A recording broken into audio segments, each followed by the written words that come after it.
Hello, welcome to my channel. আমি তোমাদের physical সায়েন্সের টিচার। অনেকের প্রশ্ন যে স্যার আমাদের ক্লাস 10-এর রাসায়নিক গণনা যখন করছি তখন আমাদের রাসায়নিক গণনার সময় যে রাসায়নিক সমীকরণ যেটা আমাদের লিখতে হচ্ছে এবং তার সমতা বিধান করতে গিয়ে কিছুটা অসুবিধা হচ্ছে, এবং অনেকে ক্লাস 7 এবং ক্লাস 8, ক্লাস 9 অনেকে ছেলেমেয়েরা আবার তার সমীকরণের সমতা বিধান করতে পারে না। তার জন্য আমাদের অনেক কোশ্চেনগুলো কিন্তু আমাদের ওখান থেকে ছাড়া পেয়ে যায়, আবার আমরা নম্বর পাই না। তো আমি তাদের সমস্যা সমাধানের জন্য এই আজকে ক্লাসটা দিয়েছি। এই ক্লাসটা কেবলমাত্র তোমাদের ক্লাস 7 থেকে 10 অবধি সমীকরণের রাসায়নিক সমীকরণের সমতা বিধান করব। একটাই নিয়ম আমরা করব, সেটা হচ্ছে ম্যাথামেটিক্যাল রুলস দিয়ে, এবং সেই ম্যাথামেটিক্যাল রুলস দিয়ে পৃথিবীর যে কোনো সমীকরণের সমতা বিধান আমরা করতে পারব। দেখো কেমন আমাদের সমতা বিধানটা হবে, তার একটা আমরা উদাহরণ হিসাবে সমীকরণ লিখে নিই। ধরে নাও অ্যাজ এক্সাম্পল একটা দেওয়া আছে সিলিকন SiCl4 প্লাস আমাদের দেওয়া আছে H2O, তারপরে H4SiO4 প্লাস HCl। এই সমীকরণটার সমতা বিধান করব খুবই সোজা। এই সমীকরণের আমার অ্যারো দেওয়া আছে, তার মানে এগুলো হচ্ছে বিক্রিয়ক পদার্থ, এগুলো হচ্ছে বিক্রিয়াজাত পদার্থ। তো বিক্রিয়ক পদার্থগুলোর মধ্যে আমাদের চিনতে হবে কোনটা মৌল এবং কোন এখানে কতগুলো মৌল আছে সেটা জানতে হবে, চিনতে হবে। এখানে S ক্যাপিটাল আছে, তার সঙ্গে I স্মল আছে, তার মানে এটা একটা মৌল হবে, এই দুটো মিলে একটা মৌল। এবং C ক্যাপিটাল এবং L স্মল, তার জন্য এখানে এটা একটা মৌল হবে। এরকম করে আমরা মৌলগুলোকে চিনব, যেটা ক্যাপিটাল প্রথমে থাকবে এবং তারপরে যদি স্মল থাকে তা সেটাকে দিয়ে আমাদের একটা মৌল হয়। এখানে কিন্তু বিক্রিয়ক পদার্থগুলো এইবারে আছে, এই বিক্রিয়ক পদার্থগুলোর বিক্রিয়ক পরমাণুগুলোর সঙ্গে এইবারের পরমাণুগুলোর সঙ্গে ওই পারের পরমাণুগুলো কি করতে হবে, সমান দেখাতে হবে। যদি সমান হয়ে যায় তখন আমাদের এই কাজটা শেষ, অর্থাৎ সমতা বিধান হয়ে যাবে। দেখা যাক আমরা এই সমীকরণের সমতা বিধান করব। তো আমরা এখানে জানি না কত হবে, তার জন্য আমাদেরকে ধরে নিতে হবে এখানে স্মল a আছে, এখানে স্মল b আছে, এখানে স্মল c আছে, এখানে স্মল d আছে। আমরা ধরে নিলাম। ধরে নেওয়ার পরে এটা হচ্ছে ফার্স্ট স্টেপ, ধরে নিতে হবে। ধরে নেওয়ার পরে এখানে কি কি মৌল আছে, বাম পক্ষে যেগুলো মৌল আছে ডান পক্ষে সেই মৌলগুলোই থাকবে। তো বাম পক্ষের মৌলগুলো আমরা একটা একটা ইন্ডিভিজুয়াল লিখে নিব। তার মানে কেমন আছে দেখো তো, এখানে হচ্ছে একটা সিলিকন আছে, তার সঙ্গে একটা আছে আমাদের কি তো ক্লোরিন আছে, তার সঙ্গে আমরা আমাদের হাইড্রোজেন আছে, তার সঙ্গে আমরা পাবো অক্সিজেন, আর আমাদের কোনো মৌল কিন্তু এখানে নেই। তাহলে আমরা এটাকে এরকম করে এটা আমরা রাফলি করব। রাফলি করে নেওয়ার পরে আমাদের এখানে যা কিছু আসবে A B C এবং D এর মানটা সেখানে পুট করে দিলে আমাদের কিন্তু সমতা বিধান হয়ে যাবে। দেখি এখানে কি হচ্ছে। এখানে হচ্ছে আমাদের এখানে কটা আছে, একটাই। এখানে কিছুটা মানে কি এক আছে, মানে একটাই সিলিকন আছে, তার জন্য এখান থেকে এখানে অনুর সঙ্গে গুণ করে দেখতে হয় কতটা পরমাণু আছে। এখানে একটাই পরমাণু, তাহলে এ অণুতে কতটি পরমাণু হবে, তাহলে এক গুণিত মানে হচ্ছে এ। তারপরে আর এখানে SI আছে কি আর নেই, এখানে আছে কি নেই, তার জন্য ওই পারে গিয়ে সমান করতে হবে। তার জন্য আমরা কি করবো, এখানে সমান চিহ্নটা নিয়ে নেব। এখানে কিছু নেই মানে কি এক আছে, তার মানে এক গুণিত C মানে কি হবে, এখানে C হবে। তাহলে এখানে আমরা C লিখে দিলাম। আর কি এখানে সিলিকন আছে আর নেই, তাহলে এই কাজটা আমাদের শেষ। তারপরে এখানে চলে যেতে হবে। এখানে দেখো ক্লোরিনটা, এখানে কটা আছে, চারটা আছে, 4 গুণিত A মানে কি 4A। আর কি ক্লোরিন এই পারে আছে? নেই। তাহলে ওই পারে ক্লোরিনকে কি করতে হবে? সমান করতে হবে, সমান চিহ্ন দিতে হবে। সমান চিহ্ন দিয়ে এখানে ক্লোরিন যেহেতু নেই তাহলে আমরা লিখবো না, এখানে আছে, এখানে একটা এক গুণিত ডি মানে কি হবে? ডি। বুঝতে পেরেছো? এবার দেখো এখানে কি হচ্ছে, এখানে এইচ একটাই, এখানে দুটো এইচ আছে, 2 গুণিত বি মানে হবে কি? 2b। তাহলে 2b হলো, আর এই পারে যেহেতু নেই হাইড্রোজেন তার জন্য আমরা এই হাইড্রোজেন আর দিব না, ওই পারে সমান করতে হবে, তার জন্য আমরা কি করবো? সমান। এখানে হাইড্রোজেন কটা আছে? 4টা। তাহলে 4 গুণিত সি মানে হচ্ছে কি? 4c হবে। ঠিক আছে, এটা 4c হলো। এরপরে চলে যাও, এইখানে আবার আছে হাইড্রোজেন। তাহলে হাইড্রোজেন এখানে কটা আছে? একটা, তো প্লাস করে লিখতে হবে। যত থাকবে ততগুলো আমরা কি করবো? প্লাস করে লিখব। তাহলে প্লাস কি হবে? 4h হবে, রাইট? আর হাইড্রোজেন যেহেতু নেই তাহলে আমরা আর লিখবো না। এখানে অক্সিজেন আছে, অক্সিজেন এখানে নেই তাহলে এখানে লিখবো না। এখানে একটা এক গুণিত বি মানে হবে কি? বি। বুঝতে পেরেছো? এবার হচ্ছে দেখো, যেহেতু এবার এখানে অক্সিজেন আর নেই, এইবারে আছে, তাহলে এর উপরে সমান করতে হবে। তাহলে সমান চিহ্ন আমরা দিয়ে দিব। এখানে আছে অক্সিজেন 4টা, 4 গুণিত সি মানে হবে কি? 4c। আর আছে কি? হ্যাঁ, আর নেই, তার জন্য আমাদের এই সমীকরণ এটা লেখা কিন্তু শেষ হয়। দ্বিতীয় স্টেপ এটা। তৃতীয় স্টেপ কি? এই সমীকরণ, এখানে একটা সমীকরণ, দুটো, তিনটে, 4টা সমীকরণের মধ্যে এ বি সি ডি এই যে ধরেছি, এই জিনিসগুলোর মধ্যে সবথেকে বেসিক কি আছে? এখানে এ আছে, সবথেকে বেশি যেটা থাকবে এ বি সি ডি এর মধ্যে যে সবথেকে বেশি পরিমাণ থাকবে, ভালো করে শুনবে, এ বি সি ডি এগুলোর মধ্যে যে সবথেকে বেশি পরিমাণ আছে সমীকরণের মধ্যে, মানে সবথেকে বেশি সমীকরণ যে থাকবে সেটাকে ধরতে হবে কি? এক। তাহলে এখানে এ আছে, এখানে সি আছে, এখানে এ আছে, এখানে সি নেই, তাহলে এখানে আমাদের সি আছে, কিন্তু এখানে সি আছে। সি কয় জায়গায় আছে? 3 জায়গাতে আছে, কিন্তু এ আছে 2 জায়গায়। আর সি হচ্ছে 3টা জায়গাতে আছে, সি হচ্ছে 3 বার আছে। আর ডি হচ্ছে এক জায়গায় আছে, বি হচ্ছে 1 2 জায়গাতে। তার মানে সবথেকে বেশি কে আছে? সিটাই আছে। তো যেটা সবথেকে বেশি পরিমাণে থাকবে সেটাকে আমরা এক দেব। এবার তোমাদের কথা বলতে পারে, স্যার যদি এটাও যদি আমাদের 3 বার হতো, বিটাও যদি আমাদের 3 বার হতো, তাহলে কোনটা কি করতে? 3 জায়গায় থাকতো। তাহলে তুমি যে কোনো একটাকে তুমি কি ধরতে? এক। তুমি এটাকে এক ধরতে পারো, এটাকে মানে যেটা সবথেকে বেশি পরিমাণে থাকবে কিনা সেটাকে এক ধরতে হবে। তাহলে তুমি এখানে যেহেতু সি 3 বার আছে, অন্যান্য গুলি থেকে সবথেকে বেশি পরিমাণে আছে, যেটা সবথেকে বেশি পরিমাণে থাকবে সেটাকে এক ধরতে হবে। তাহলে এখানে কি আছে? সবথেকে বেশি কি আছে? সি আছে। তাহলে আমরা ধরি সি ইজ ইকুয়াল টু 1। এটা আমরা ধরে নেব। ধরে নেওয়ার পরে আমাদের এই ক্যালকুলেশন গুলো করতে হবে। দেখো এখানে কি হচ্ছে, সি সমান সমান 1 বসাতে গেলে আমরা 1 বসিয়ে দাও, তাহলে এ এর মান কি পাচ্ছি? সি এর মান 1 ধরে 1 বসিয়ে আমরা এ এর মান পাচ্ছি 1। তাহলে এ এর মান যেহেতু 1 ধরি, তাহলে 4 গুণিত 1 সমান সমান ডি, তাহলে ডি সমান সমান কি লিখতে পারি? 4 লিখতে। এর 4 কে 4 মানে ডি সমান সমান 4 হবে। এবার হচ্ছে এখানে দেখে নাও, বি এর মান আর ডি এর মান আমরা পেয়ে গেছি। এবার এখানে দেখো, তাহলে ডি এর মান যেহেতু পেয়ে গেছি, এরপর সি এর মান যেহেতু আমরা 1 ধরেছি, তাহলে আমরা বি এর মান লিখতে পারি।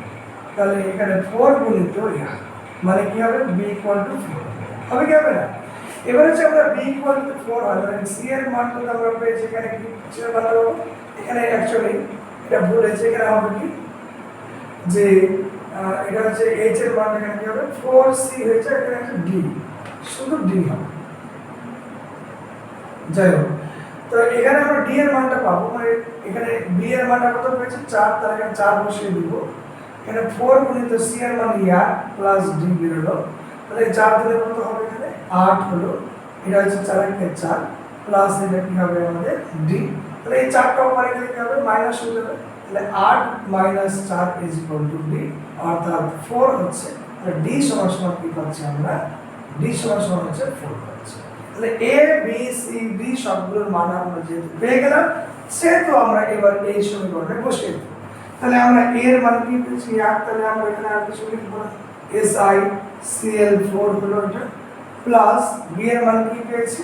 4 পেয়েছি। তাহলে আমরা এখানে 4 বসিয়ে দেব, H2O হয়ে গেল। আর এটা অ্যারো মানে তীর চিহ্ন দিব না, এটা কি হয়ে যাবে? এবার সমান হয়ে যাবে। যেহেতু এপারের পরমাণুর সঙ্গে ওপারের পরমাণু কি হয়ে যাচ্ছে? সমান হয়ে যাচ্ছে। তার জন্য এখানে সি এর মান আমরা বসাবো 1। তাহলে এখানে হচ্ছে আমাদের H4 SI O4 প্লাস হয়ে গেল আমাদের ডি এর মানে আমাদের 4 বসাবো HCl। তাহলে এখানে এবার আমরা মিলিয়ে দেখে নেব যে আমাদের সমীকরণের সমাধান হয়েছে কিনা। সিলিকন এই পারে একটাই আছে, এই পারে আমাদের একটা আছে, ক্লোরিন এখানে 4টা আছে, ক্লোরিন এখানে 4 আছে, এখানে হচ্ছে হাইড্রোজেন 8টা আছে, এখানে 4টা, এখানে 4টা, 8টা আছে, অক্সিজেন 4টা আছে, মানে তার সমীকরণের সমাধান হয়ে গেছে। ঠিক আছে, এইভাবে করে আমরা কিন্তু সমস্তটার সমতা বিধান করতে পারি। তার মধ্যে আরেকটা আমি দেখিয়ে দিচ্ছি, তারপরে আমাদের হোমওয়ার্ক দিয়ে দিব, হোমওয়ার্ক তোমরা করতে পারো। চলো যাই আমরা এবার আরেকটা সমীকরণ নিয়ে একটা আলোচনা করে নিই। হ্যাঁ, একটু হার্ডলি আরও নিব আমরা। তাহলে দেখে নিতে পারো, এখানে আরেকটা করে বলছি। হ্যাঁ,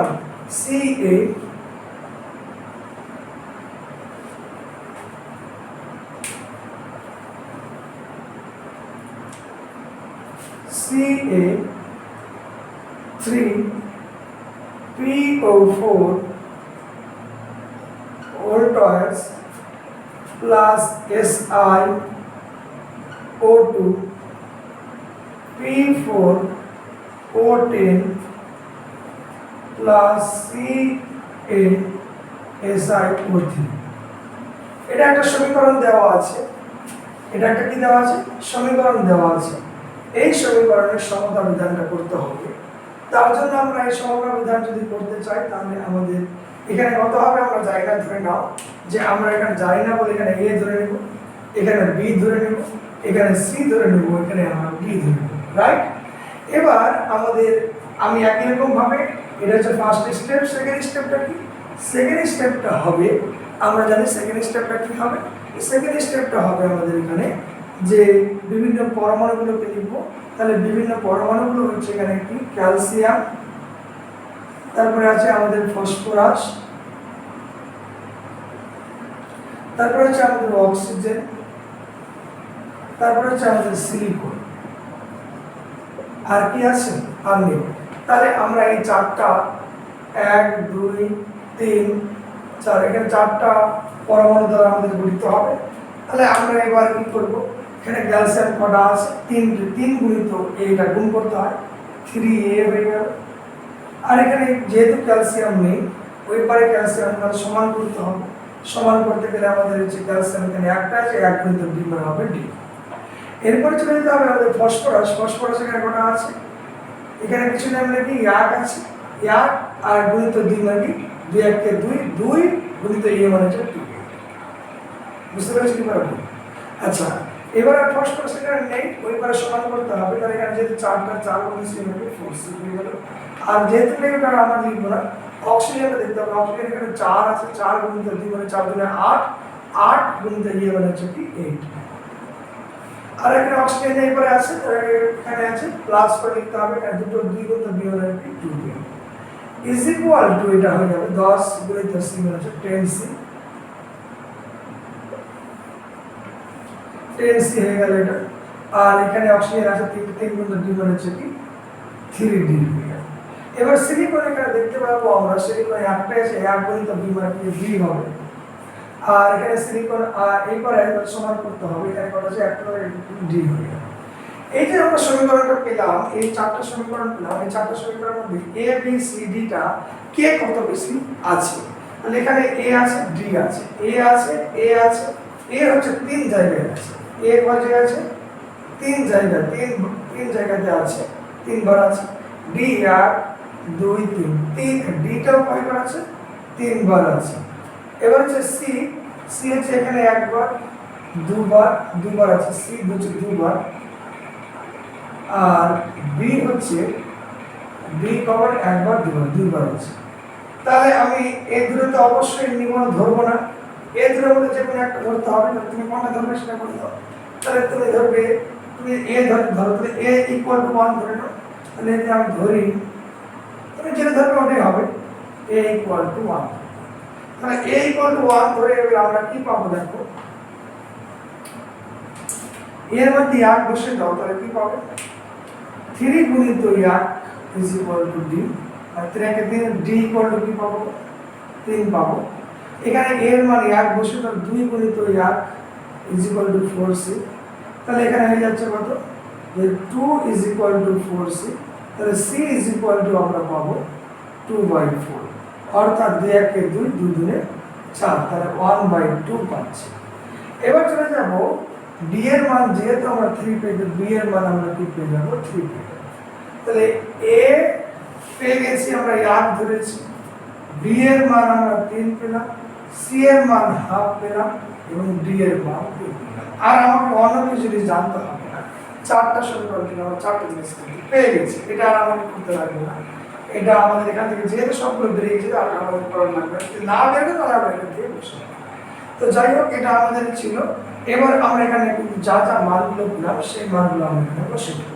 তাহলে বসে দিলে কি পাবো, এখানে আমরা বসে দিলে পাবো এর জায়গাতে আমরা কি বসাবো, এর জায়গাতে আমরা বসাবো যে 1, তাহলে CA3PO4 whole toys plus SiO2, তারপরে হচ্ছে আমাদের P4O10 প্লাস CaSiO3।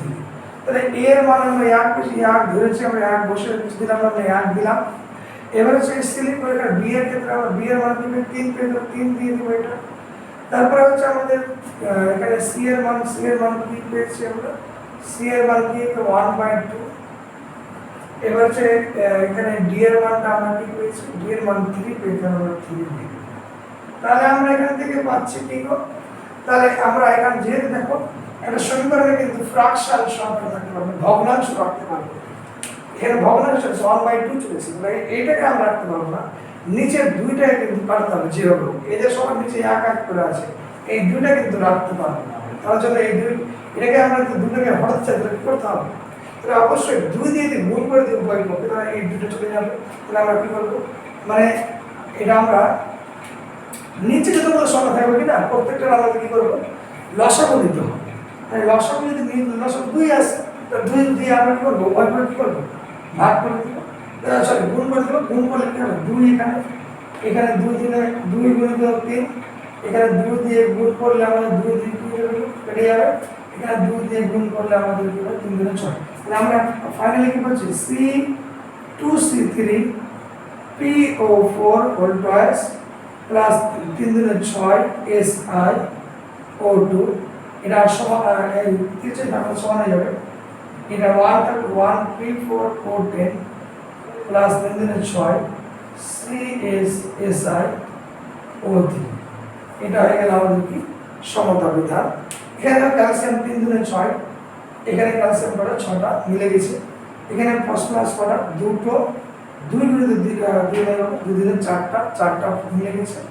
অক্সিজেন 4 দিনে 8, 8 দিনে 16, এখানে হচ্ছে 6 দিনে 12, 16 আর 12 হচ্ছে 16 এদিকে, আর এদিকে 12 হচ্ছে, তার মানে হচ্ছে কত, 28 হয়ে যাবে আমাদের। তাহলে এইবার দেখো 10টা আর এখানে 3 4 18, 10 আর 28 হয়ে গেল। এবারে সিলিকন 6টা, সিলিকন এখানে 6টা আছে, তার জন্য এই সমতা বিধানটা হয়ে গেল।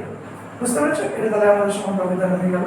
ঠিক আছে, আমাদের সমতা বিধান এরকম করে কিন্তু আমাদের সমতা বিধান করলে পৃথিবীর যে কোনো সমীকরণের সমতা বিধান অবশ্যই তোমরা এটা লিখে নিতে পারো। আর আমি তোমাদের কিছু হোমওয়ার্ক দেবো, সেই হোমওয়ার্কগুলো তোমরা একটু লিখে নিতে পারো।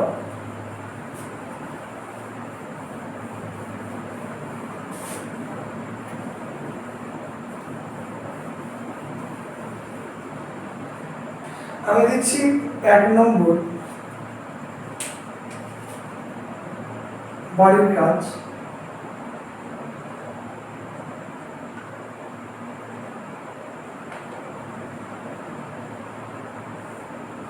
এক নম্বর হচ্ছে